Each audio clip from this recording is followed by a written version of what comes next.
Having children was a dream of ours. Hashem had different plans. There's an expectation that you set the stopwatch, that 9 months after you get married, we have a Shalom Zachar or a Kiddush. That's the expectation. A year passes, 2 years passes. Every bris, you get a call, do you want to be the kvata? Everyone who ever heard of a segula calls you up because they're doing you the favor, because you really had never thought of any of this beforehand. And you become a Rachmanis. It is a Rachmanis. All your friends, they've moved on. Everyone's talking about life, the kids, they're complaining about the gan, the kindergarten, and the this and the that. And you're just rinse and repeat. You're just going through this again and again. So 9 years after we're married, Baruch Hashem, our son came along, and it was really an unbelievable simcha. From that point forward, we felt that we had an opportunity then to go on shlichus, and we came to Denver.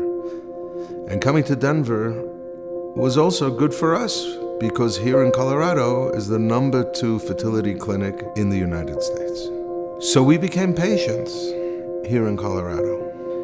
And there came a time that the doctor sat us down and said, based on your file, we think you should make peace with the fact that you're going to have one child in your family, and stop driving yourself crazy. Stop putting yourself in debt.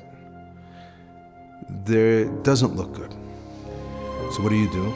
You write to the Rebbe, you send it to the oil, you write that the doctors have said that there's nothing more to do. If you want something to happen, I'm okay.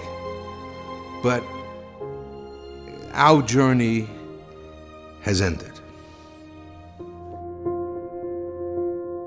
The events in Mumbai happened. We knew we had to do something. Weren't quite sure what to do.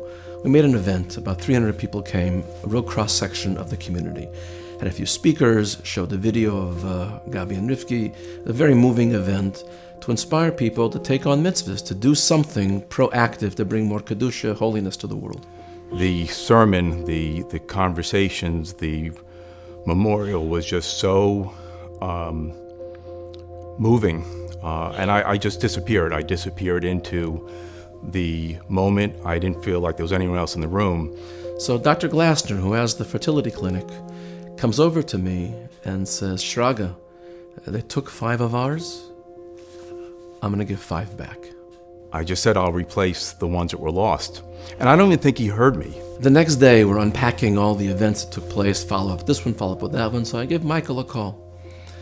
I said, Michael, the comment you made to me about, taking 5, replacing 5, did I hear you correctly? Did I understand what you meant? And he said, Shraga, you understood very well what I meant. I said, okay. I said, I'll roll it out.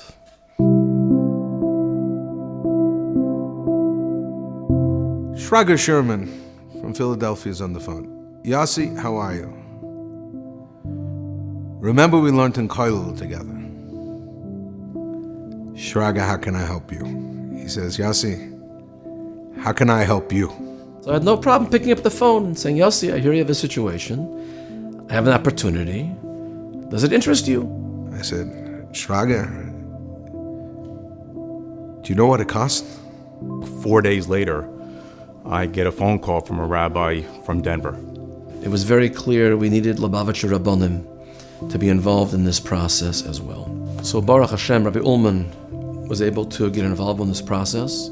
He took a tour of the clinic with Dr. Glassner's entire staff, and we were able to implement the Rebbe's insights, the Rebbe's Heiros in these matters. I sit my wife down. I say, listen, remember we wrote to the Rebbe and we said we've done everything we can do? There's a doctor who wants to sponsor one. What's devastating is to see the light go out of people's eyes and to see their dream disappear. He looks through the file and he tells us, you have to promise me that when this doesn't work, you'll come back and try again. If somebody tells me that they're done, They're finished. They don't want to. They accept their fate. That's okay. But when they tell me we still have that dream, and then it's a money issue, that shouldn't be there. And that's what I try to do. We're scheduled to fly in to Philadelphia to be monitored. We were supposed to leave on a Tuesday.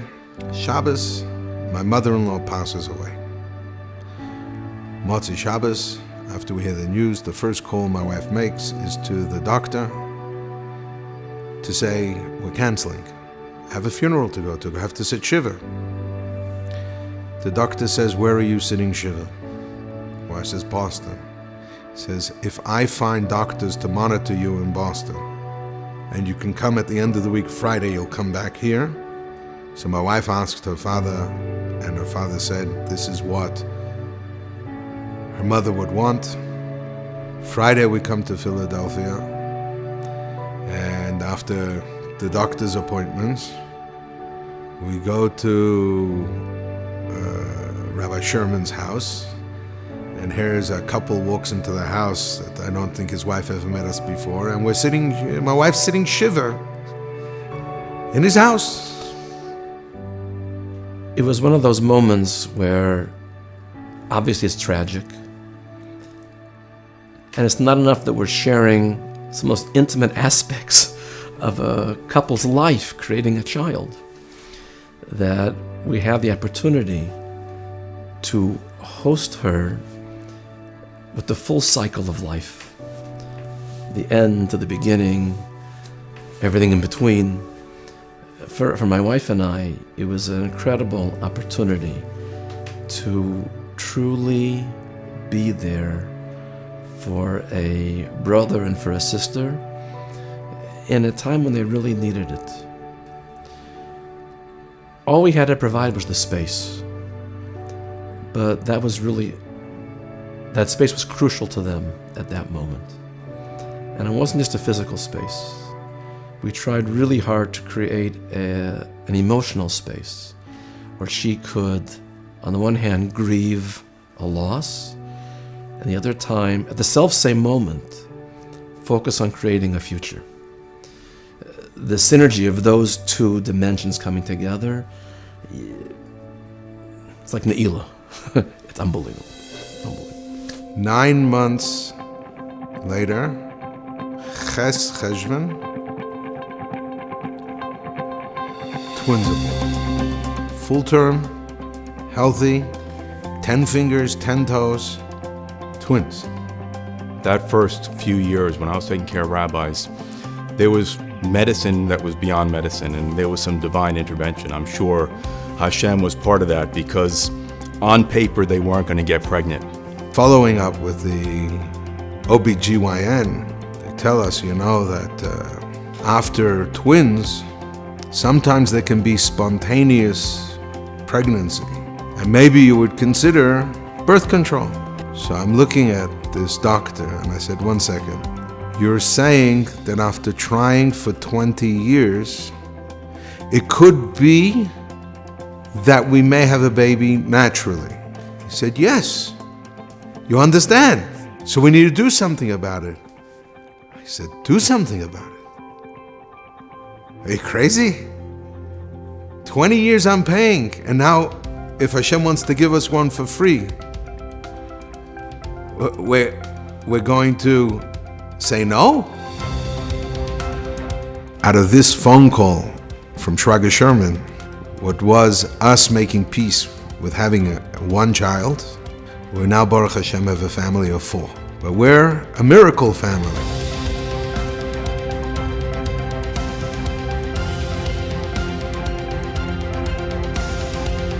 I've never met a group of people like the Shluchim, and when I never felt anything for the religion. And then one day I went to the Chabad house and met with Rabbi Sherman, and it had to probably have been one of the most uplifting decisions I made.